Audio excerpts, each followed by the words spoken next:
the linebacker for them defensively. Don't want to pronounce his last name the wrong way, but I know he's a real good one. I think he leads the country in tackles. Everybody knows the story of Mark Hertzlick about his situation being, ACC Defensive Player of the Year, and his bout with his personal health issues, how he's come back. So I met him at the ACC coaches meeting down in Greensboro. Great young man. Offensively, the quarterback, Chase Reddick, freshman, is doing a nice job distributing the ball, basically handing the ball off to the next guy, Montel Harris, who's probably the best running back, arguably in the conference, but his statistics, speak for the fact that he's averaging over 100-something yards a game. He's catching the ball, he's returning, kicks, and they rely heavily on him. And Anthony Costanzo is probably the first-round left tackle that'll be the first left tackle in the first round that'll be picked, and he's a very, very good one. So there's a bunch of big linemen, tough guys that I know BC's always prided themselves on, and they are big and thick and physical, across the board there. So, Coach Spaziani, as a head coach, I know he's still involved with the defense very much, and they do some things that they're still doing when I was there, but they're doing them, and it's been working for them. They believe in keeping the ball in front of them, zone pressuring, making you make a mistake, let the linebackers run you down and make you have to block those big linemen up front. Montel Harris, even though he's leading the ACC in rushing, what do you like about him as a back, and just to analyze his game a little bit? I tell you, Jerry, he's an outstanding running back. I mean, you talk about seeing the holes and hitting it downhill, or being able to jump cut, or you think you have him tackled, and all of a sudden he gets out of the scrum, so to speak. He can catch the ball out of the backfield. He also returns kicks. He's fast. He's elusive. So you see all the special things that he brings to BC. But they rely heavily on him. I'm sure with a freshman quarterback, but he's one of the best. That I've seen,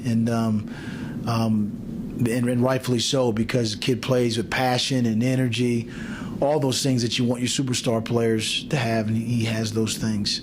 Well, I think part of the mindset has got to be to stop the run. They have the guy that is one of their strengths, and it's running the ball. And so, you have to be able to make sure you have gap integrity, that the linebackers are filling their gaps, you're playing the run correctly. And if you're bringing the eighth man down, the safety, that he knows what he's doing. That if you're stunting or blitzing, that you make sure you're still in the same gaps, because if not, Harris has demonstrated time after time with teams that have tried to do something similar, that if he creases you, he can go. So that'll be important, being able to stop the run and then make them throw the ball. Yeah, it's always important to build on things that can help you improve as a team, and the road win part of it is important, and it's amazing still having a chance to be, 500 is still in the realm of possibilities, but you can't look past the Boston College team that's very, very good, that beat a team that we didn't beat, and then the last team we're playing is an outstanding team because they're playing very well, so. The first things first approach to us is that they're going up to BC, playing a team that has 5 wins themselves and is looking for their 6th win, but playing well on the road, limiting the things that we've talked about this here briefly, and playing football that these guys feel like having enough players playing a game that feel like they have a vested interest in what's going on. So that's the juggling part of it.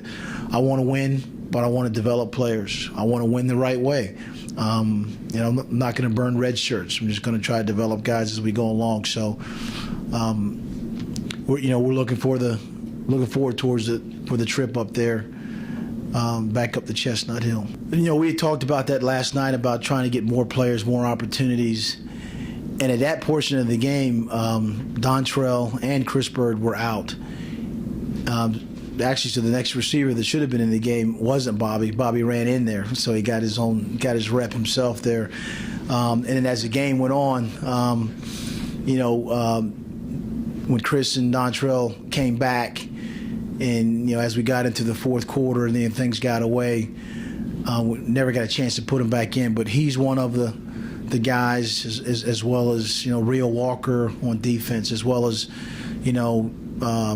Michael Rocco and Ross Matheny, when opportunities present itself to get them in the game. Anthony, our offensive line, Luke Bowenko, just all those guys that have played the limited amount of reps, that now's as good a time as any to try to develop them and get them more reps. Will Hill, Brent Urban, Billy Schatz, Jeremiah Mathis, who we changed 3 or 4 games ago as a tight end, who actually caught his first touchdown pass as a collegiate player, to get them more reps and opportunities in games. So, and there's still names I've left off, but it will be a concerted effort to make sure we do that. When you're running practice, or you're going against a scout team or a show team, you're always running the ones and the twos.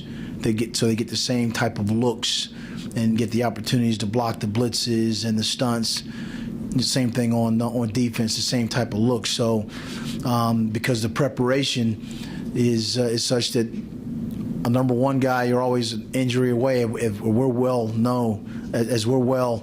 aware that you're always just an injury away from the next guy going into games. There's been a lot of next guys going into the game for us. So, this week's preparation would be to prepare as if you're going to play, get some reps in the game. So that's what's going to happen, and that's the goal, to make sure at least the 2 deep that have an opportunity before going into spring practice have, for the next couple games here, have gone in the game and have played and versus competition.